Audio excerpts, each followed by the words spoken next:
A blessed day to everyone. I am Alyssa Sendon and welcome again to day 81 of 365 Daily Devotion with Bible Character Edition. At ngayong araw nga po ay February 19, 2026 and itong devotion natin ngayon ay patungkol sa mark of good leadership and yung character ay still si Jethro pa rin and si Moses. So for the concept by Pastor Russell, Moses learned to share leadership, wisdom through humility. Moses was a faithful leader who loved God and deeply cared for the people, but Moses tried to do everything by himself, listening to people all day until he became very tired. God used Jethro, Moses' father-in-law, to show him a better way. Moses learned that leadership does not mean doing everything alone. This story reminds us that God is true leader of his people and he wisely uses others to help carry his work so that no one person takes God's place. Now for our scripture reading, ito ay mababasa natin sa Exodus 18 and bago yon, in this chapter, because Moses is the leader of Israel, he used to handle everything alone, such as dispute between the people. And kung iisipin natin, yung mga taong iyon umaabot ng milyon. And lahat yun ay siya lang yung nag-handle. So, pumipila sila maghapon para magpa-consult kay Moses. And ito nga yung sa um, Exodus 18, pinayuhan ni Jethro itong si Moses. Verse 13, kinabukasan si Moses ay naupo bilang hukom ng bayan at ang taong bayan ay tumayo sa palibot ni Moses para mula umaga hanggang sa gabi. Nang makita ng binan ni Moises ang lahat ng kanyang ginagawa para sa taong bayan ay sinabi niya, ano itong ginagawa mo para sa bayan? Bakit nauupo kang mag-isa at ang buong bayan ay nakatayo sa palibot mo mula umaga hanggang gabi? Sinabi naman ni Moises sa biyanan, sapagkat ang bayan ay lumalapit sa akin upang sumangguni sa Diyos. Ito nga yung para malaman nila yung God's will. Kapag sila'y may usapin, lumalapit sila sa akin at aking hinahatulan ang isang tao at ang kanyang kapwa. Aking pinapaalam sa kanila ang mga batas ng Diyos at ang kanyang mga kautusan. Verse 17, sinabi naman ni Jethro, yung biyenan ni Moises, ang iyong ginagawa ay hindi mabuti.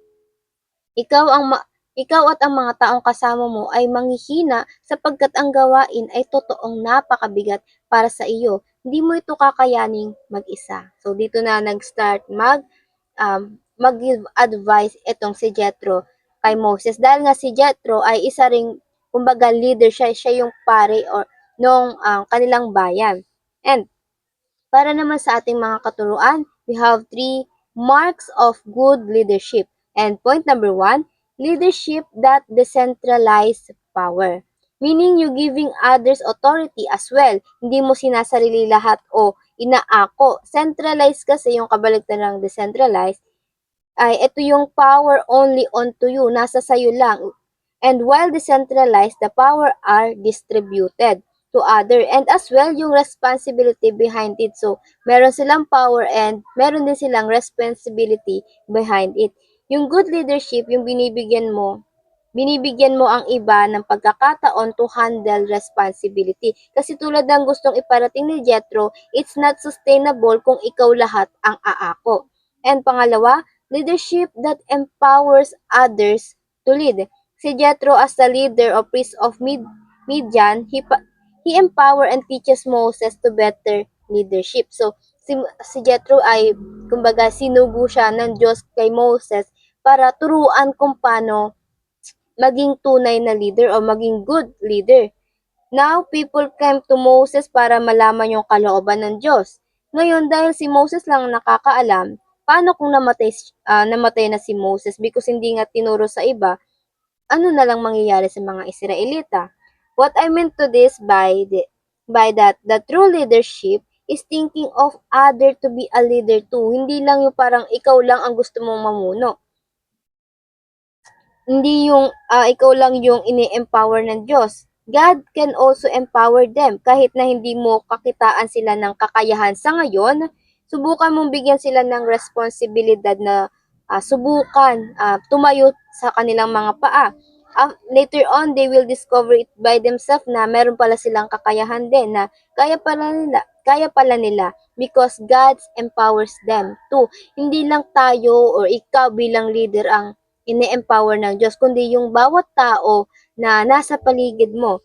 Leadership is a shared responsibility. Dapat alam din ng iba through you. Dapat natututo ang iba mula sa atin. It can be in family, sa business natin, sa school or workplace, kahit saan. Pag, ah, pag ating sinarili, walang magiging palpak itong leadership natin kung puro sarili lang natin iniisip natin na mas better tayo than everybody else.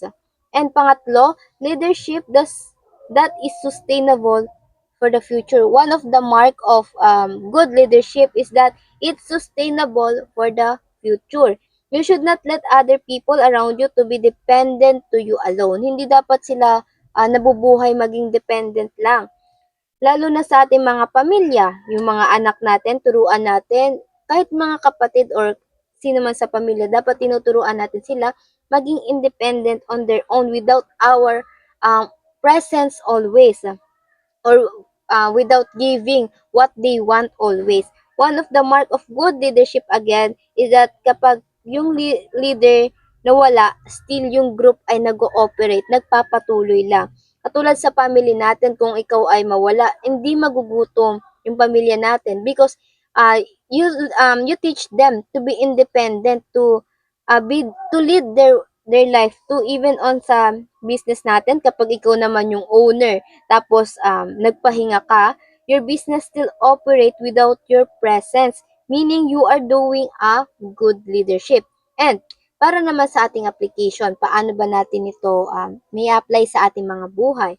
Number one, master the art of delegation. Kumbaga, hinahati-hati mo, binibigyan mo ang bawat isa ng gawain or task. Gawin mo yung mga bagay na kaya mo and then ibigay mo din sa iba yung mga kaya nila. And simple as that lang. And kung ayaw nila, then don't force them. Hindi naman sila yung mawawalan ng opportunity matuto. Ay, hindi naman ikaw yung mawawalan ng opportunity matuto, kundi sila. Again, being leader can decentralize power. Hindi mo kailangan sarilihin lahat, akuin lahat ng responsibility. Dito kasi mabubuo yung teamwork kapag marunong tayo mag-delegate. May decentralization of power. And number two, develop leaders who develop others leaders. Para lang tong discipleship, ito yung sinasabi sa discipleship You disciple others who would make disciples others. Kumbaga, magtuturo ka para maging leader yung isa and then itong matuturuan mo ay magtuturo din paano maging leader ang iba. Being a good leader, wala kang mindset na takot ka malamangan. Because you have the mindset na kung yung tao, let's say yung sa family natin sa business or business group natin, someday they would be a great leader as well. So, may succession yung pagiging leader, be a good leader.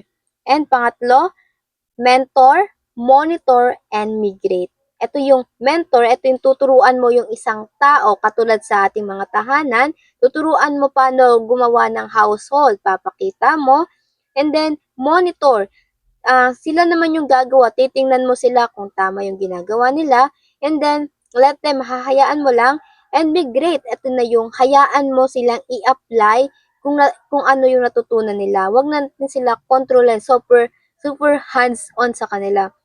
Iwan mo, let them even when they do mistake. Kasi 'di ba? Because success doesn't always come in a perfect way. Kailangan din nating magkamali para matuto. And not necessarily na aabandonahin mo, iiwan mo yung tao, but just make a distance. Hindi mo kailangan porket nagkamali, tulungan mo agad. Pag nagkamali, sige, ipagpatuloy mo lang. I am here to support you if you need me. Ganon, hindi yung mali, nagkamali sila, ikaw nagagawa para tumama. Let them do the mistakes. And again, all of this is applicable in all aspect of our life. Hindi lang to sa pamilya natin, hindi lang sa negosyo, everything, lahat yon ay sakop nito. Na, again, paano natin may isa sa buhay ito? Number one, Master the art of delegation. Bigyan mo ng responsibilidad ang iba para sila ay matuto din. Develop leaders who develop others leader. Magturo ka how to be good a leader to one person, and hayaan mo siyang magturo din sa iba kung paano maging good leader, yung natutunan niya mula sa iyo. And pangatlo, mentor, monitor, and migrate.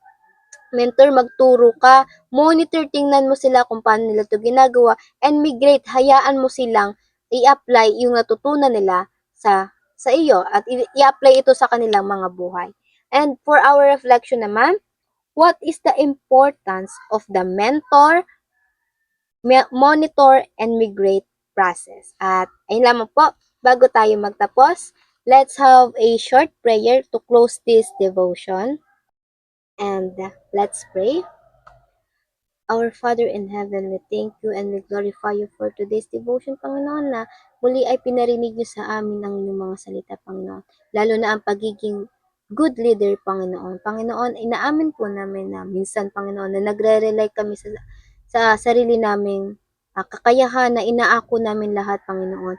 Pero Panginoon, nagpapasalamat kami dahil nagbibigay ka sa amin ng mga taong magpapaalala sa amin, natutulong sa amin, Panginoon, na hindi lahat ng bagay ay kailangan namin sarilihin, Panginoon.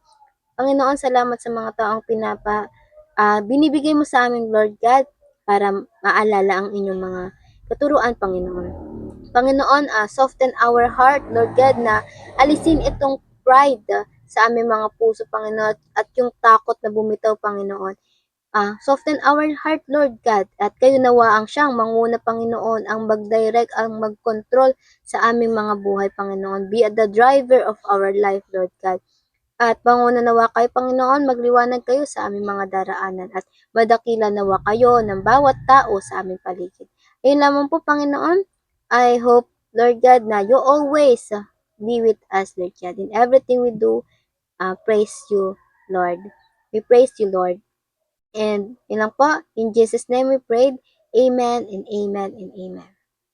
At ayun lang po, I hope marami tayong natutunan at matututunan pa. See you again tomorrow for our devotion, and I pray na sama-sama sana tayong lumago para sa Panginoon.